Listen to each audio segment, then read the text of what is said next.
In recent years, board games have shot through the roof in terms of popularity. Some of the most popular in this boom period are story and plot-driven games.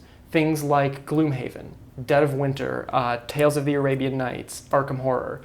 Games that have expressly written plots on cards, in booklets, on tokens, plots that the creators want to have the players read and experience as they play through the game. You'll meet often people that will betray you, or people that will befriend you. You may find new equipment to put on your characters, or have to solve difficult puzzles.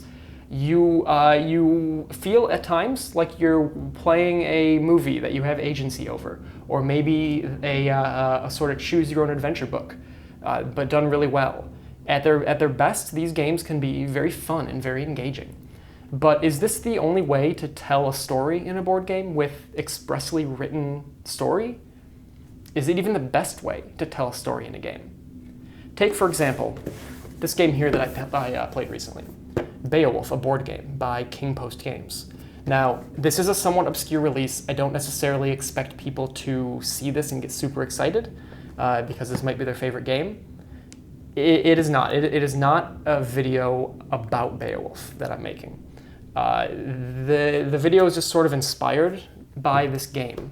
See, Beowulf is a game that is lovingly telling the story of Beowulf, as you may have guessed, and his journey through the land as one of the powerful Geat warriors who slays monsters and helps people out with their troubles, namely the Danes. The people that made this game clearly love Beowulf. They have a ton of appreciation and affection for the source material.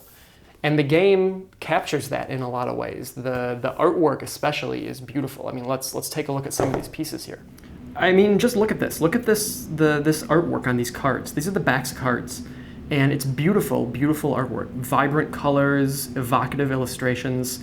And the front is no slouch either. I mean, these runes, even these minimalist runes, really stand out. This strong black lines against the bright white. Some of them have little splashes of color that really stand out as well.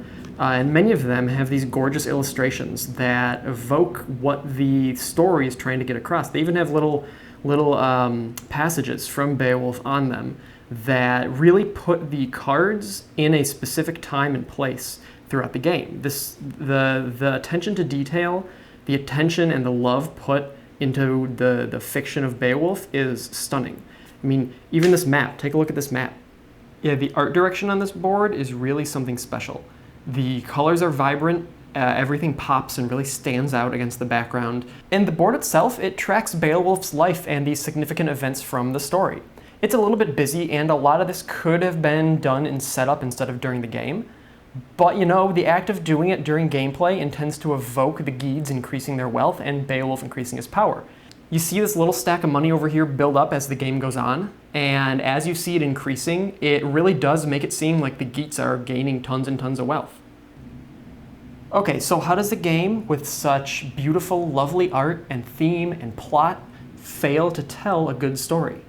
So these designers clearly put a ton of work into the theme and the storytelling of this game, and they obviously have a ton of affection for the Beowulf fiction. But the problem is that the game just isn't very good, and the gameplay doesn't really tell a very good story. So all this effort for theme and art, as nice as it is, doesn't really equate to much. So take Cosmic Encounter, for example. This is a game filled with wacky art, crazy sci-fi theming, but not much plot to speak of. Nothing written down really talking about the state of the cosmos or anything. Every alien power, though, that a player controls has some sort of personality attached to them. Nobody's going to call the virus, for example, a good guy. But that's really it. There's no prompt or plotline set forth. There is a little bit of flavor text on the bottom of cards, but it tends to be pretty generic and not very specific to story or plot. But in many Cosmic Encounter games that I have played, a story emerges as the game goes on. The big evil oligarch is taking over the galaxy, and the plunky loser has to stand up to him, while the idiot tourist is just flying around trying to go on vacation. There are games of this that I've played over a decade ago that still get mentioned, and the stories that emerged from it get remembered because of how personal they were. So the gameplay in Cosmic Encounter is very dramatic, and the play of a big attack card like this, Attack 30, is an exclamation point at the end of an encounter. Moves like this ripple throughout the galaxy, and many of these big cards are rare, so an Attack 30 coming up might only happen once in a game, if at all, so it's a very memorable thing when it does happen. And it's even more significant when it fails. Like if an Attack 40 is played by the opponent. What are the odds that the opponent you're attacking has the only card bigger than yours? And you know, this isn't just wacky, over-the-top thematic games like Cosmic Encounter either. An economic giant like Indonesia does it just as well, because the gameplay choices that the players make end up giving them identities. Do you rush to form a rubber empire? You become known as a rubber baron, Bane of the West. And when an even more wealthy capitalist comes through town and tries to aggressively buy up your company, emotions can run very high. The agency that is required to pull off moves like this is what really helps tell a story, and they can be powerful stories. Okay, so what I'm getting at is that the proliferation of storytelling games doesn't mean that games without an expressly written plot are lacking in story. What is the most important component of any game? It's the players playing it. And when you have players with individual personalities at a table playing a game with really engaging gameplay, personal and emergent stories will come to the forefront and be as memorable, if not more memorable, than any written plot that a game might have. Let's take, for example, Dungeons and Dragons. How often do you remember the plot of a Dungeons and Dragons campaign? Not too often, but you almost always take away characters and moments that those characters were a part of.